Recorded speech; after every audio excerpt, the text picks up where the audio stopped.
Imagine waking up one morning to discover that $3 trillion simply vanished. Not stolen in a dramatic heist, not lost in a stock market crash, but quietly, silently, erased by the very institutions meant to protect it. It didn't happen in a day. It didn't happen in a year. It happened slowly, in the shadows, right under the world's nose. But here's the twist. This wasn't a crime committed by criminals. It was committed by trusted corporations, governments, and auditors. So the question is, how do you lose $3 trillion without anyone noticing? And who benefited? To understand this, we need to step back to the early 2000s, a time when global markets were booming, banks were expanding, and corporations were reporting profits that looked like magic. But behind the scenes, accounting tricks were becoming more sophisticated, balance sheets were turning into fiction, and the world's largest organizations were learning how to hide losses and inflate earnings with a simple stroke of a pen. According to global financial watchdogs, more than $3 trillion in assets worldwide were misreported, miscounted, or completely fabricated over the last 2 decades. Think of it like going to your friend's house. You ask, "How much money do you have?" He smiles and says, $1 million, but half of that money is imaginary, a number he wrote in his notebook because it makes him look rich. That's what corporations were doing, but on a global scale. So how does a $3 trillion fraud actually work? Think of 3 gears working together. Gear 1, overvaluation. Companies exaggerate what their assets are worth. A building worth $5 million is magically recorded as $25 million. A dying startup is written as a future unicorn. On paper, everything looks healthy. In reality, it's a sandcastle. Gear 2, off-balance sheet tricks. This is the dark magic. Companies create hidden entities, fake shells, side businesses, where they bury their debt like bodies in a desert. The main company looks clean, but the toxic liabilities, they live elsewhere. Gear 3, auditors who look away.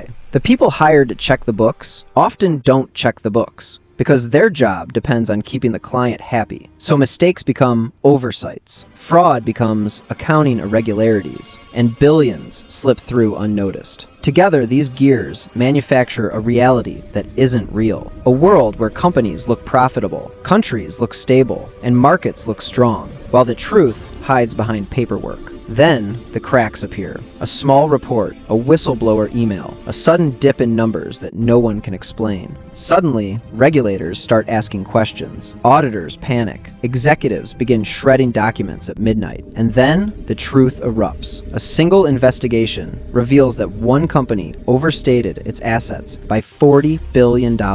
Another hid $100 billion in losses. A government-backed entity misplaced hundreds of billions. Add it all up, and global markets realize something terrifying. The financial system was running on fake numbers. Stocks plunge, currencies wobble, retirement funds evaporate, jobs disappear, and ordinary people who had nothing to do with the fraud pay the price. So what happens after $3 trillion vanishes? Markets don't just crash. They lose trust. Investors become paranoid. Governments scramble to rewrite regulations. Banks hoard cash instead of lending it. And economic growth slows to a crawl. But the biggest consequence? The rich get richer. Because when the fraud collapses, assets become cheap. Powerful institutions buy everything. Land, companies, resources at a discount. And ordinary workers end up with smaller paychecks, weaker currencies, and fewer opportunities. The fraud ends, but inequality explodes. Here's the truth. Fraud this large doesn't require genius. It just requires silence. People looking away. People trusting the system. People assuming someone else is checking. But history has shown, from Enron to Wirecard to global government misreporting, that the biggest financial disasters don't start with corruption. They start with comfort. Because when numbers become stories, and stories become profit, truth becomes optional. So here's my question to you. If $3 trillion can disappear without warning, what else is hiding in plain sight? Tell me your thoughts in the comments.